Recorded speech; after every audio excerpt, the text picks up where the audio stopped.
everyone, welcome back to another video. Yeah, we're going to do a little update video on the boy's Monte Carlo today. He's actually over here. He had to order a new set of headers, Hooker Blackheart series. Them race headers that he bought online were must have been for an aftermarket control arm. They weren't working, but he's putting in the old hookers. We got to finish up the fuel system, bolt the intake up. We got all the lines run into the cab, oil lines, temperature pressure or temperature gauge line, tack lines coming out. We got the radiators sat in there. You know, they don't make a top piece for the Monte, the G bodies. So we're going to have to figure something out. He bought a top piece, but we're going to have to modify it to come out and around the hood latch. But we got to do the other side header. I mean, we've had to change the starter twice, headers twice. Yeah, we've been 2 steps forward, 3 steps back, but that's typical on every build. I'll say hi to everybody, Ty. He's got his Gap insurance shirt on. He wants nitrous on here. Pretty cool shirt. But yeah, hopefully today she'll be fired up and running, guys. We're having trouble finding the gasket kit. Very unorganized in the shop right now. Very unorganized, but you'll have that on when you move.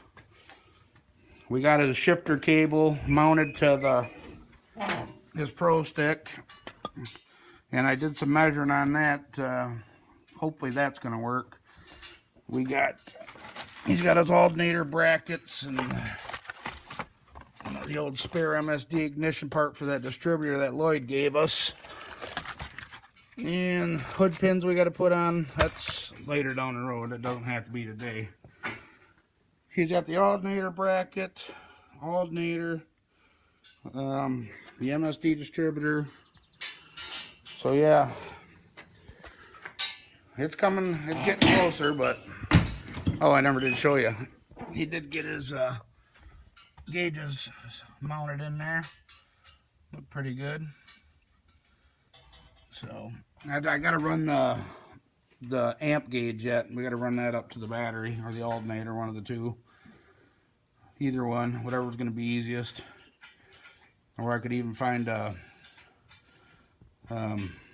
charging one that come off the dash, because this car's got the gauge or it don't have the idiot lights. It's actually got the gauges, so that'll help.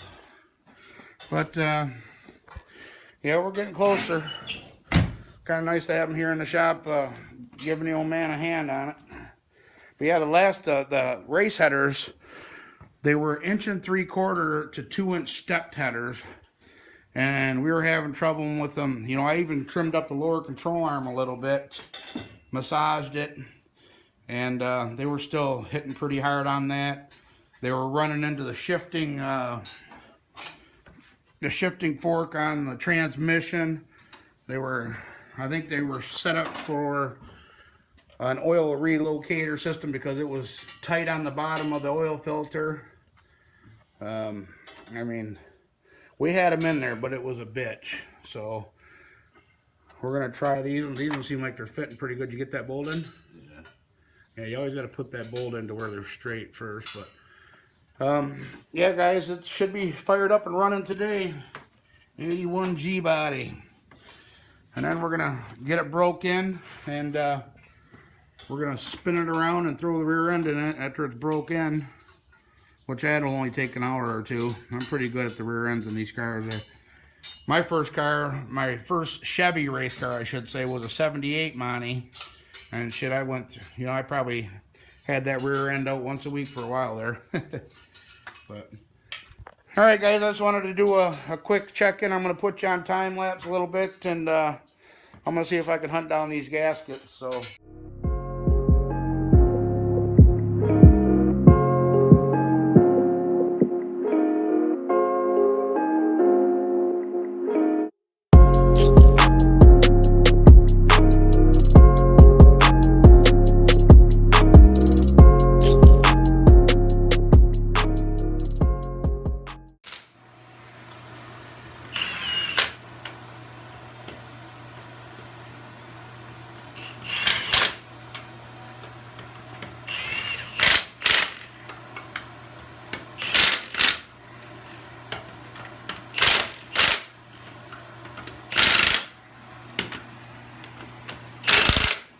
good. Alright guys, we got the fuel pump figured out. Got the headers completely on. They're the Hooker Blackheart series. Like I said, they fit beautiful on here. We got the water pump on. We got our fuel pump figured out. These edelbrok fuel pumps, what are they? 110 gallon a minute or something crazy like that. They don't come with fittings. So we had a hell of a time trying to find the right fittings for it. It was fighting us, so we're getting ready to let the car down, get the intake bolted up, and we gotta wait for the missus to get here so I can go get some braking oil. The boy got Valvoline with high zinc, which is good after the braking process is done, but for braking process you always want to use braking oil that helps seat the rings to the cylinders. You're not supposed to break an engine in with synthetic oil, so we use regular braking oil, 2050, and run it, get it broken, get a couple hundred miles on it, change it, and then we'll go to the brand Penn 2050 synthetic oil, and we should be good to go. But we're getting close. We got to go get a battery. We got to get fuel, battery, regular braking oil, get the intake on it. The alternator brackets, alternator, bottom pulley, the fan, intake, and it should be good to go. Should be ready to fire. We got the antifreeze right there. We're going to mix it ourselves.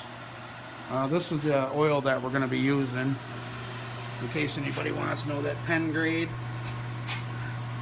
It's by brand Penn at 2050. It's the green oil. It's the old Kendall. If you guys didn't know, back in the olden days, the old Kendall racing oil, the green oil. That's what I run in all my stuff. It's #1 in my book. But I just wanted to do a quick update with you. We're getting closer. Closer to hearing this bad boy fire up. So.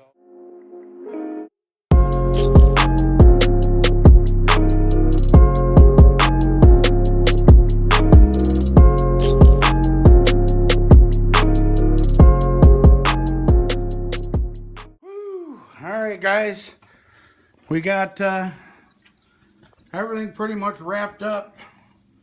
I gotta put the gas line, I gotta put a fuel filter in, and then get it to the carburetor there. Like I said before, we got the fuel pump all figured out, alternator, the fan, intake's bolted on. I got my pre-oiler tool in the back. We just pre-oiled it. We're at 80 pounds. 75, he said, 75, 80 right in there, and that was on a low speed, so that's money.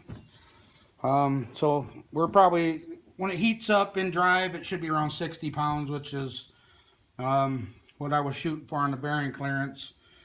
So we're going to be firing it up tomorrow. We had to go get, this is the oil that we use, guys. We use this Penn grade 1. Like I was saying before, it's like it's Kendall oil. It's like the olden day Kendall, if any of the old racers know the green oil. But that has zinc in it, good for cam. But we went and got 5 quarts of the AMS oil break-in straight 30, which that's going to help the ring seat up a little bit quicker. You know, I wish I could have found 2050, but I couldn't find a 2050 break-in oil in town nowhere, and I'm not waiting another 3 days to see if I can even get any. CarQuest looked it up, and he said that a lot of suppliers are out of that shit. So I guess the pipeline, the gas pipeline, oil pipeline, it's really affecting that part of the petroleum too. So, but yeah, he can't be more happy. Like I said, we just put the intake on. I'm letting the silicone set up overnight. I don't use the rubber gaskets for the back. I always put a nice thick bead of silicone in the front and in the back to seal up the intake. So we're going to let that sit up overnight and then top everything off, check all the fluids once again, drop the distributor in, which we're going to be using The MSD, man, my bench is tore up.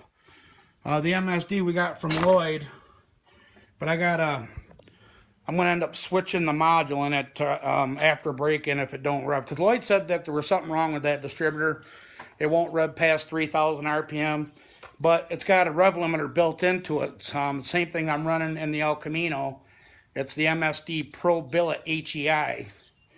So I think it's the rev limiter ain't set on Lloyd. So, and I did ohm test it at Tony's before, and it ohmed out good. So we're gonna try it, and if we do have a problem with it, I got another board that the rev limiter is disabled on, which I really would like him to have a rev limiter. So we're gonna end this video here, guys, until tomorrow. Before we fire it up, I will bring it back tomorrow when we fire it up and go through the break-in procedure with you and let you guys hear it. It's been a long time coming, but like I told Ty, you know, it takes time to, you know, to get a gooseneck and, you know, all the little odds and ends and, you know, the correct headers. And I mean, we fought 2 sets of headers. I was going to go to Schneidertron 3000s and pick up a set of headers to try out, but I don't want to take them off, you know, if they work. I don't want to take them off and put them back on and return them, and then I have to go get a set. So we ordered these are the Hookers Black Cart series, and they fit beautiful. No cutting, no hitting, nothing. They clear the tranny lines, shifter linkage, oil filter, cross member, everything. The starter, everything perfect. So we did good there. So if anybody ever needs a good set of headers for a G-body that I can say fit good, the Hooker Blackheart series. There you go. Hooker Blackheart. But anyways, guys, I want to thank everybody for watching. Stay tuned for tomorrow's video. It might not be uploaded until the day after, but within the next couple days, I will be uploading the break-in procedure. And I want to thank everybody for watching. And once again, guys, don't forget to like, comment, share, subscribe. And we'll catch you on the next video. All right. Bye-bye.